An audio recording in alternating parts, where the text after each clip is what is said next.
नमस्कार, city news में आप सभी दर्शकों का स्वागत है। मैं हूं रिया गौर और आप देख रहे हैं जिले का number 1 channel city news Muzaffarpur.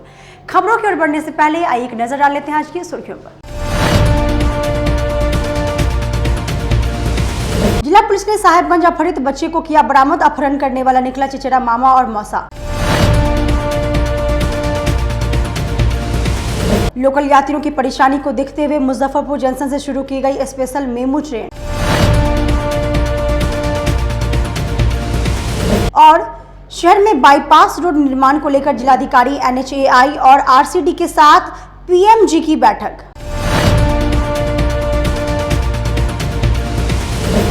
तो ये थे आज के मुख्य समाचार। अब खबरें विस्तार से। साहेबगंज थाना क्षेत्र से अपहरण बच्चे को पुलिस ने शिवहर से बरामद किया। पूरी साजिश में चचेरा मामा और मौसा निकला अपहरणकर्ता। बीते रविवार को दोपहर 2 बजे साहेबगंज के जिराती टोला से 11 साल की चाहत को अपाची सवार 2 अपहर्ताओं ने अगवा कर लिया था, जिसे मुजफ्फरपुर पुलिस ने शिवहर जिले के तरियानी के पचरा गांव से बरामद कर लिया है। पुलिस ने इस कांड में संलिप्त एक महिला समेत 13 आरोपियों को गिरफ्तार किया है, जिनके पास से 2 पिस्टल और लूट में उपयोग की गई बाइक बरामद किया गया। SSP जयंतकांत ने बताया है कि अगवा बच्चे चाहत के चचेरे मामा और मौसा ने ही किडनैप कराया था, जिन्हें गिरफ्तार कर लिया गया है। जानकारी के मुताबिक साहिबगंज के जिराती टोला निवासी जोगिंदर राय की बेटी चिंता देवी अपने पिता के घर सब परिवार रहती है। उसका अपना भाई नहीं है। जोगिंदर राय ने सेवा के एवज में अपनी कुछ जमीन नातिन चाहत को गिफ्ट कर दिया था। यह बात योगेंद्र राय के दूसरी बेटी के पति सुरनर राय को अच्छा नहीं लगा, तो उसने योगेंद्र राय के भतीजा मुनीलाल के साथ मिलकर चाहत के अपहरण की साजिश रची। मुनीलाल के 2 बेटे विशाल और रोहित ने चाहत को पैसा देने का लालच देकर अगवा किया और गुड्डू एवं दिलीप नाम के प्रोफेशनल लॉ क्रिमिनल के हवाले कर दिया और दिलीप उसे लेकर शिवहर के तरियानी थाना के पचरा गांव में अपने एक संबंधी के यहाँ रख दिया और 1 करोड़ की फिरौती मांगी। साहेबगंज थाना में केस दर्ज होने के बाद सिटी SP नीरज कुमार सिंह और DSP राजेश शर्मा की टीम ने चाहत को बरामद कर लिया। इस मामले में मुनीलाल राय, उसके बेटे रोहित, राहुल, मौसा, सुनर राय को भी गिरफ्तार कर लिया है। इस मामले में पंजाब नेशनल बैंक के देवरिया शाखा के मैनेजर के बेटे अभिनव को भी बतौर अपहर्ता गिरफ्तार कर लिया गया है। दिन पहले साहेबगंज थाना क्षेत्र से एक 10 साल के बच्चे की अपहरण किया गया था और उसके बाद में उससे रैंसम की मांग की गई, लगभग 1 करोड़ रुपए की।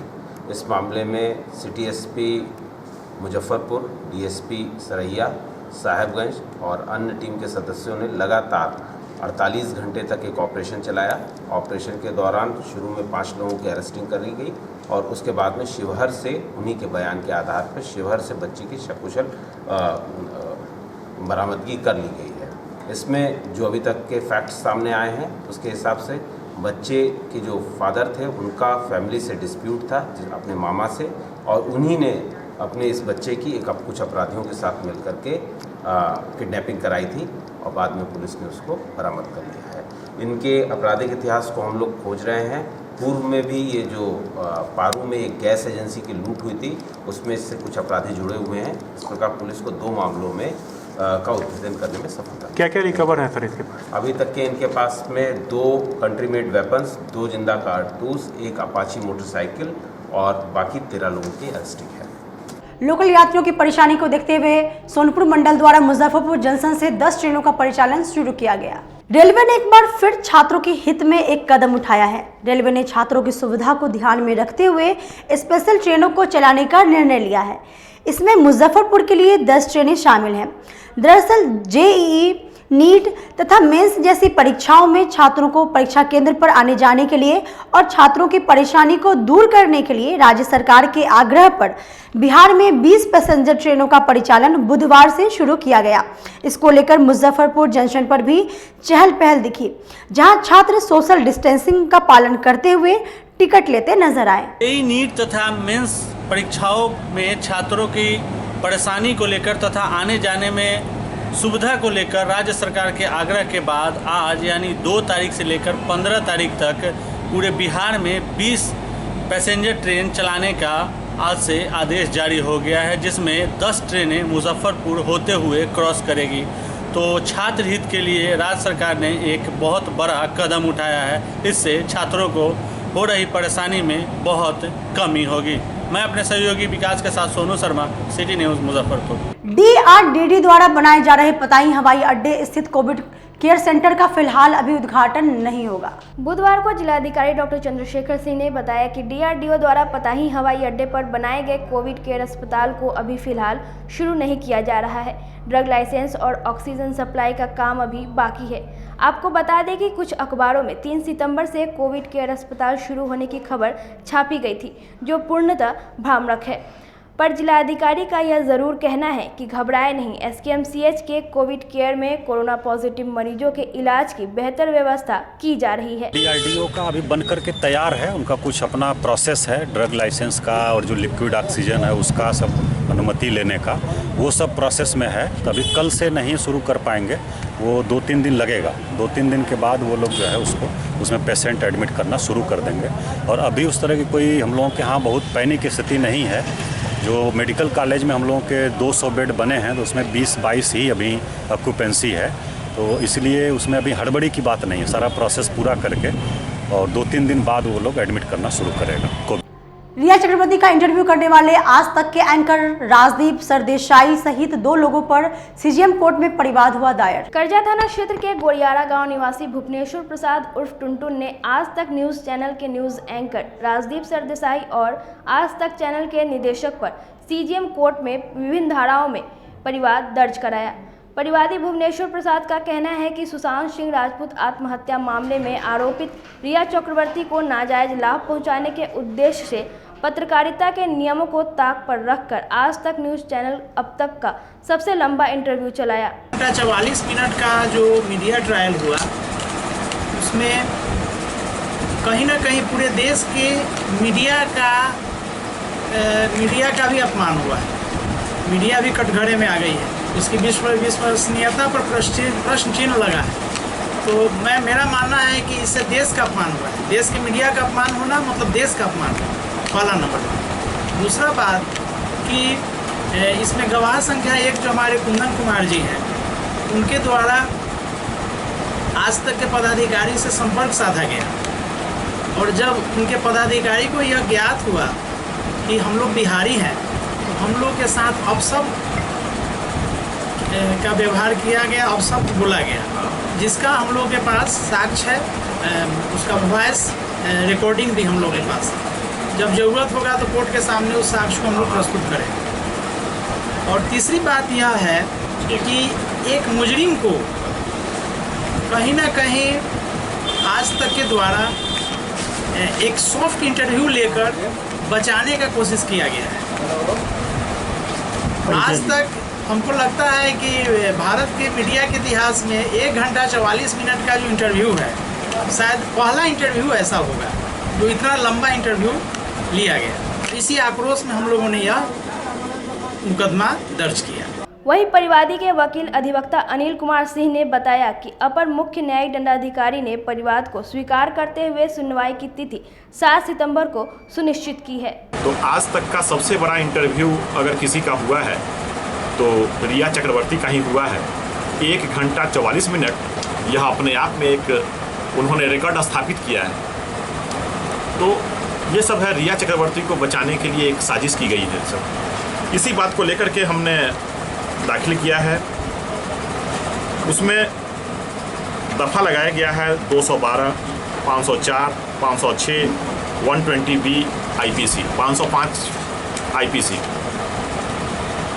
इस केस में अगर इस केस को हम प्रूव कर देते हैं और जो मेरे पास साक्ष्य है उसके आधार पर उनको 5 साल तक की सज़ा हो सकती है। एक सेक्शन है इसमें 505 IPC, वह नॉन अवेलेबल भी है। कोरोना महामारी से बचाव एवं रोकथाम को लेकर जिलाधिकारी ने हरी झंडी दिखाकर जागरूकता रथ किया रवाना। बुधवार को कोरोना महामारी से बचाव और रोकथाम के लिए जिलाधिकारी डॉक्टर चंद्रशेखर सिंह ने जागरूकता रथ को हरी झंडी दिखाकर प्रखंडों के लिए रवाना किया। इस दौरान civil surgeon doctor Shailendra Prasad Singh भी मौजूद रहे। जिलाधिकारी ने इस अवसर पर बताया कि कोरोना महामारी से बचाव के लिए मास्क बेहद ज़रूरी है, साथ ही सामाजिक दूरी का पालन करना भी बेहद आवश्यक है। उन्होंने आमजनों से यह अपील भी की है कि भीड़ भाड़ वाले जगहों पर जाने से बचें और जब भी घर से बाहर निकले मास्क ज़रूर लगाएं। महामारी से बचने के लिए जो उपाय है कि मास्क सब लोग पहने और सामाजिक दूरी जो है उसका पालन करें। इसी के संबंध में हम लोग एक जागरूकता अभियान चला रहे हैं। उसी के क्रम में आज इस शहर के लिए हम लोगों ने 4 जागरूकता रथ रवाना किया है और बाकी सभी प्रखंडों में, हमारे सभी 16 प्रखंड हैं, उसमें सभी जगह इस प्रकार की जागरूकता रथ जो है आज भेजे गए हैं। और बाकी जो नगर पंचायत हैं उनके लिए भी हम लोग इसको भेज रहे हैं। उद्देश्य यही है कि सब लोग मास्क का प्रयोग ज़रूर करें, विशेषकर जब भी घर से बाहर निकल रहे हैं, भीड़ भाड़ वाले स्थलों पर जा रहे हैं, चाहे बाज़ार जा रहे हैं, तो मास्क ज़रूर लगा लें। मास्क लगाने से आप कोरोना की महामारी से, उसके संक्रमण से बच सकते हैं। तो ये हम लोग कर रहे हैं और जागरूकता अभियान भी चला रहे हैं, साथ साथ हम लोग दंडात्मक कार्रवाई भी शुरू कर रहे हैं। और जो लोग मास्क नहीं लगाएंगे उनको 50 रुपये का दंड भी अधिरोपित किया जा सकता है। और अगर गाड़ी में जा रहे हैं, बस में जा रहे हैं, उसमें अगर मास्क नहीं लगाएंगे तो गाड़ी भी हम लोग जब्त कर सकते हैं।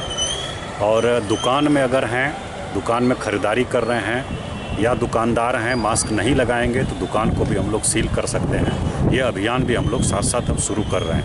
तो अनुरोध सबसे यही है कि स्वयं जागरूक बने, आपकी अपनी सुरक्षा के लिए है। जब भी आप बाहर निकलें, किसी भी सार्वजनिक स्थल पर जाएं, लोगों के संपर्क में जाएं, मास्क का प्रयोग जरूर करें।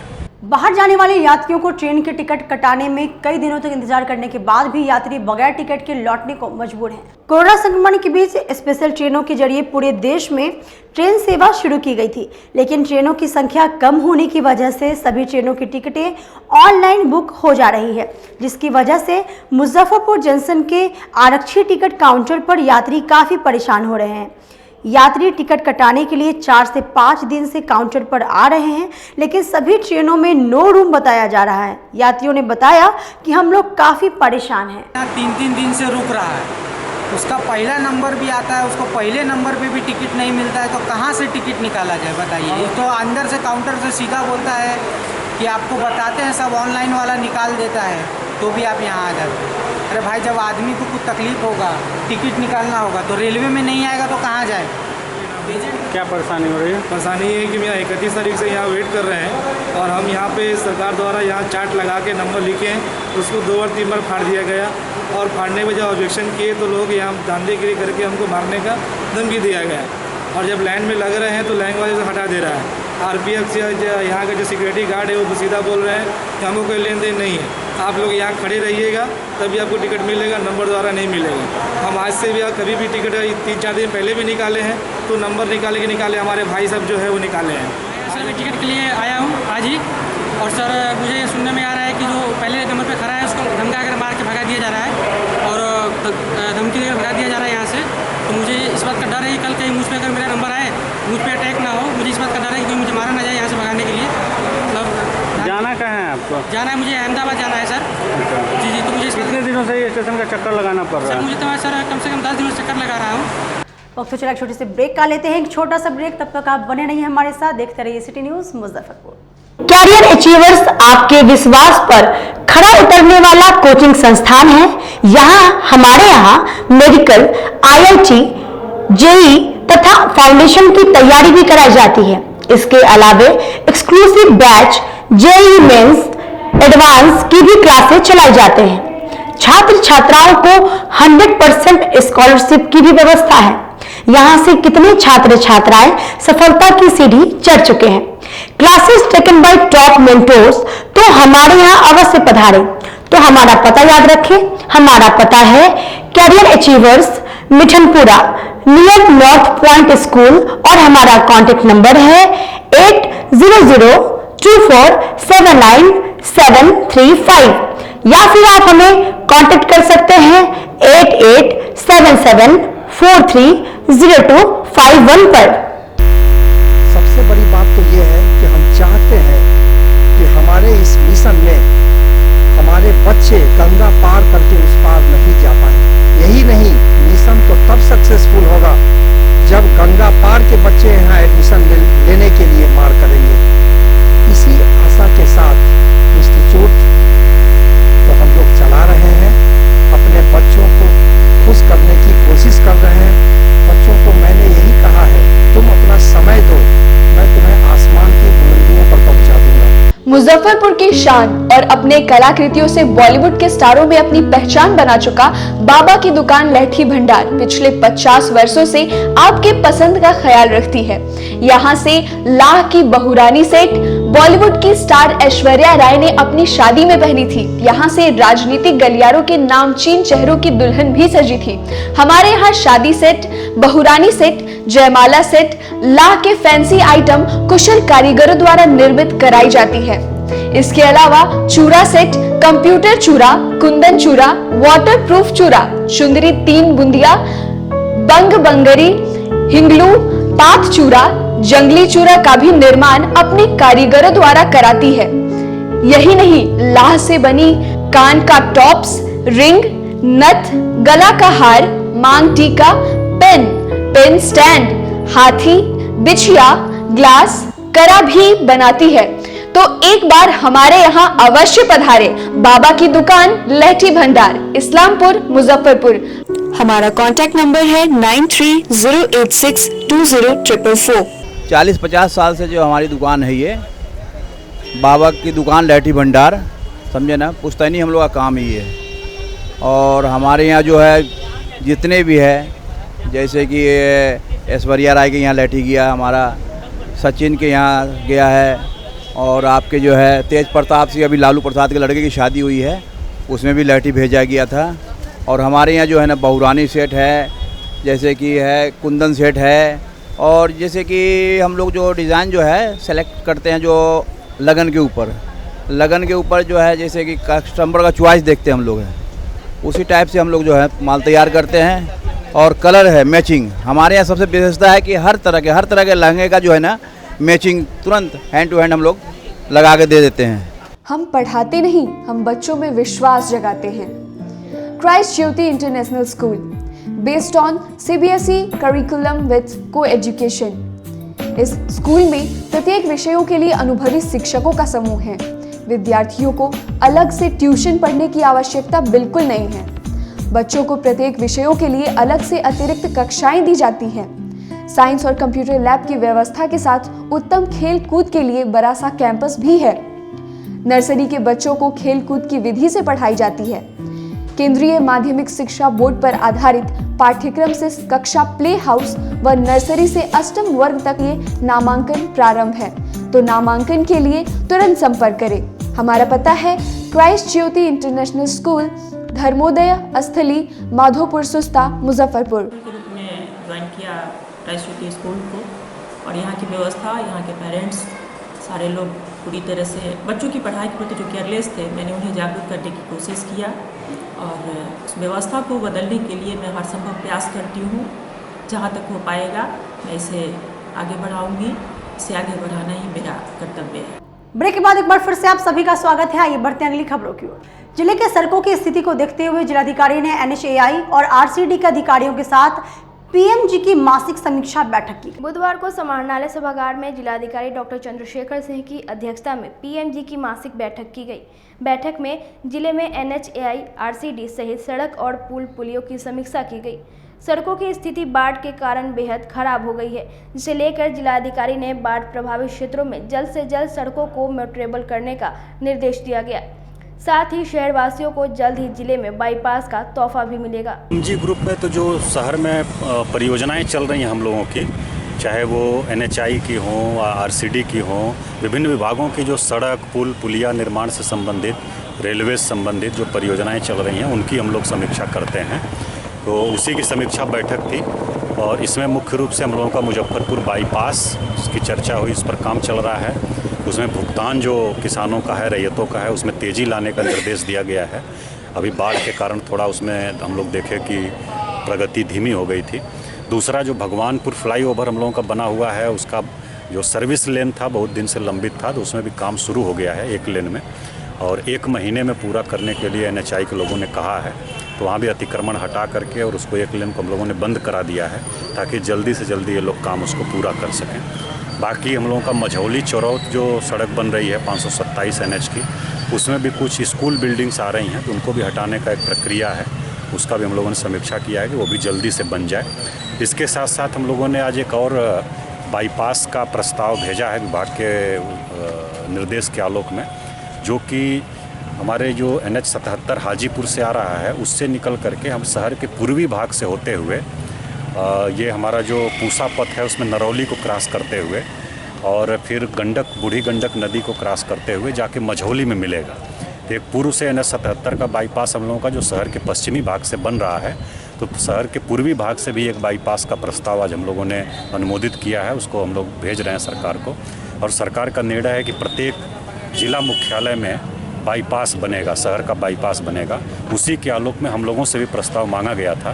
तो ऑलरेडी हमारे यहाँ शहर के पश्चिमी भाग में NH-77 का बन रहा है, तो शहर के पूर्वी भाग में निकाल करके उसको हम लोग मझौली में मिलाने का, जो NH-57 है दरभंगा वाला, उससे और वहाँ से जो समस्तीपुर वाला उससे मिलाने का एक प्रस्ताव अनुमोदित किया, उसको हम लोग सरकार को भेज रहे हैं। आदर्श ग्राम का दर्जा प्राप्त अयाची ग्राम के ग्रामीण विगत एक माह से जल जमाव की समस्या से परेशान झेलने को मजबूर है। आदर्श ग्राम का दर्जा प्राप्त बैरिया के अयाची ग्राम में विगत एक माह से आदर्श ग्राम के निवासी जल जमाव से परेशान हैं। घर से बाहर आना जाना मुश्किल हो गया है। सबसे ज्यादा दिक्कत छोटे बच्चों और महिलाओं को हो रही है। मोहल्ले में सब्जी वाले और फेरी वाले भी जल जमाव के कारण नहीं आ रहे हैं। साथ ही जल जमाव के कारण सांप, बिच्छू और कीड़े मकोड़े का डर भी बना हुआ है। एक माह से लगे इस जल जमाव का पानी अब सड़ने लगा है। इस सड़ रहे पानी के कारण आदर्श ग्राम के ग्रामीण अब जल जनित बीमारियों से डरे हुए हैं। सर यहाँ पर लगा हुआ है, नहीं यहाँ कोई देखने आ रहा है ना कोई सुनने आ रहा है। जी कौन सा जगह हुआ? ये आदर्श ग्राम हुआ सर। बैरिया? जी आदर्श ग्राम बैरिया। क्या परेशानी हो रही है यहाँ पर सर? रोज आना जाना करते हैं, यहाँ पर पूरा काई लगा हुआ है, घर में इतना पानी लगा हुआ है और कोई देखने वाला नहीं है ना कोई सुनने वाला है। लोग इसी रोड से जाते हैं और इसी रोड से आते हैं, कोई रुक के आज तक गाड़ी देखे नहीं। मुशहरी प्रखंड के बारा जगन्नाथ गांव में जिला परिषद फंड से निर्मित सड़क को जिला परिषद ने जनता को समर्पित किया। बुधवार को मुशहरी प्रखंड के बारा जगन्नाथ पंचायत सहित मोहम्मद गफ्फर के घर से शांति निकेतन स्कूल तक PCC सड़क को जिला परिषद अध्यक्ष इंदिरा देवी ने जनता को समर्पित किया। इस सड़क का निर्माण जिला परिषद मध्य के 15वीं राज्य वित्त आयोग के तहत किया गया है। उद्घाटन कार्यक्रम में रवि रंजन, भैयालाल राय, अरुण राय, मोहम्मद गफ्फार, गोलू सिंह, विकी, विकास सहित बारा जगन्नाथ पंचायत के कई निवासी मौजूद रहे। शिलान्यास किया गया। मुशहरी प्रखंड में बारा जगन्नाथ पंचायत है, जो गफ्फार जी के घर से शांति निकेतन के दीवार तक PCC का कार्य का निर्माण किए हैं, जो कि 20 साल से इस सड़कों जर्जर पड़ा हुआ था और बार बार जनता के यहाँ से कंप्लेन जाता था। इसी कारण से 15वीं राशि से इस रोड को आज हम उद्घाटन किए हैं। जिला परिषद अध्यक्ष इंदिरा देवी। अपनी विभिन्न मांगों को लेकर ममता कार्यकर्ताओं ने निकाला आक्रोश मार्च। बुधवार को बिहार चिकित्सा एवं जन स्वास्थ्य कर्मचारी संघ के बैनर तले ममता कार्यकर्ताओं ने सदर अस्पताल रोड स्थित संघ भवन से प्रतिवाद मार्च निकाला। यह प्रतिवाद मार्च शहर के विभिन्न मार्गों से होता हुआ समाहरणालय पहुंचा। इसके बाद अपने विभिन्न मांगों को लेकर ममता कार्यकर्ताओं ने जिलाधिकारी कार्यालय के गेट पर धरना भी दिया। ममता कार्यकर्ताओं ने बताया कि लगभग 150 ममता कार्यकर्ता जिले में कार्यरत है। प्रति प्रसव उन्हें प्रोत्साहन राशि दी जा रही है, जो कि बेहद कम है। कोरोना काल में रोस्टर वाइज ड्यूटी करने के बावजूद मात्र 33 रुपये प्रोत्साहन राशि दिया जा रहा है। उन्होंने इस बंधुआ मजदूरी से निजात दिलाकर स्वास्थ्य कर्मी का दर्जा दिए जाने की मांग सरकार से की है। सबसे पहले तो जान लीजिए, ममता कार्यकर्ता लोगों का यह प्रदर्शन है और ममता कार्यकर्ता का मांग है। इसमें मैक्सिमम लोग माने 99% लोग महादलित परिवार से आते हैं और इनका एक सूत्री मांग है। एक तरफ सरकार दलितों का एक पर एक कल्याण की बात कर रही है और बिहार के अंदर लाखों में यह महादलित परिवार के लोग सदर अस्पताल और विभिन्न PSC में कार्यरत हैं और इनको मात्र एक प्रसव पर एक आदमी को मात्र 33 रुपये का भुगतान होता है।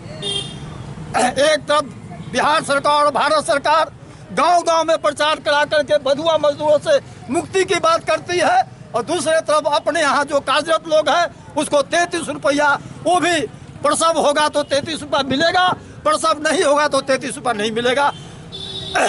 दूसरी बात, इधर कुछ जो बढ़ा, कुछ जगहों में भुगतान हुआ, लेकिन पारितोषिक जो इन लोगों को है वह कुछ विभाग में अभी तक भुगतान इन लोगों का नहीं हुआ। आगामी 7 सितंबर को होने वाली मुख्यमंत्री की वर्चुअल रैली को सफल बनाने को लेकर युवा जदयू के कार्यकर्ताओं ने की बैठक। बुधवार को छाता चौक स्थित चित्रगुप्त एसोसिएशन में आगामी 7 सितंबर को होने वाली वर्चुअल रैली को सफल बनाने को लेकर युवा जदयू के सदस्यों ने बैठक की। इस बैठक में युवा जदयू के जिलाध्यक्ष संतोष भास्कर ने युवा जदयू के सभी जिला पदाधिकारियों एवं सभी प्रखंड अध्यक्षों मनोनयन पत्र देकर सम्मानित किया। बैठक को संबोधित करते हुए युवा जिलाध्यक्ष संतोष भास्कर ने कहा कि आगामी 7 सितंबर को पार्टी के राष्ट्रीय अध्यक्ष नीतीश कुमार की पहली वर्चुअल रैली को सफल बनाने को लेकर चर्चा की। साथ ही अपने सभी युवा जदयू के सदस्यों को टास्क देते हुए कहा कि सभी सदस्य अपने अपने क्षेत्र में जाकर जनता को वर्चुअल रैली में बढ़ चढ़कर हिस्सा लेने की बात कहें।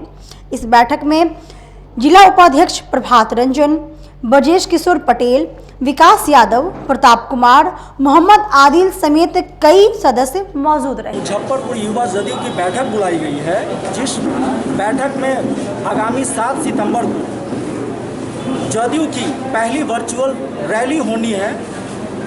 जिस रैली की तैयारी हेतु मुजफ्फरपुर युवा जदयू ने बैठक बुलाई है।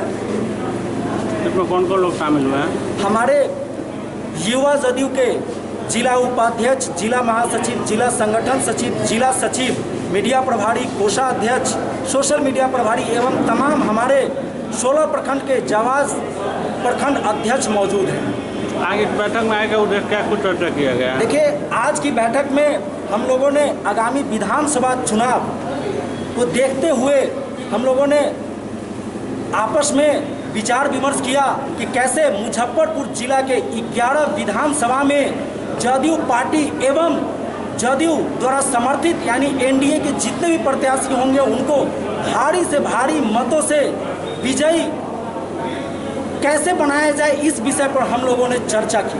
पूर्व राष्ट्रपति प्रणब मुखर्जी के आकस्मिक निधन पर युवा राजद के कार्यकर्ताओं ने शोक सभा का आयोजन किया। बैरिया स्थित एक विवाह भवन के सभागार में युवा राजद की ओर से बैठक का आयोजन किया गया।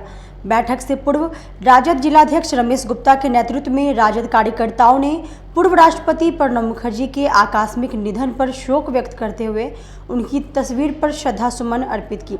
इसके बाद 2020 बिहार विधानसभा चुनाव की तैयारियों को लेकर बैठक में युवा राजद के कार्यकर्ताओं के साथ जिलाध्यक्ष रमेश गुप्ता ने चर्चा कर हर बूथ को मजबूत करने और चुनाव की तैयारियां शुरू करने को लेकर कई आवश्यक निर्देश भी दिया। का जो कार्यक्रम हुआ, भारत के पूर्व राष्ट्रपति प्रणब मुखर्जी के आकस्मिक निधन पर हम लोगों ने शोक व्यक्त किया तथा आगामी चुनाव पर युवा राजद के सैकड़ों कार्यकर्ता के द्वारा जो हम लोगों में मंथन किया गया, हमारे राष्ट्रीय जनता दल के जिलाध्यक्ष रमेश गुप्ता के नेतृत्व में।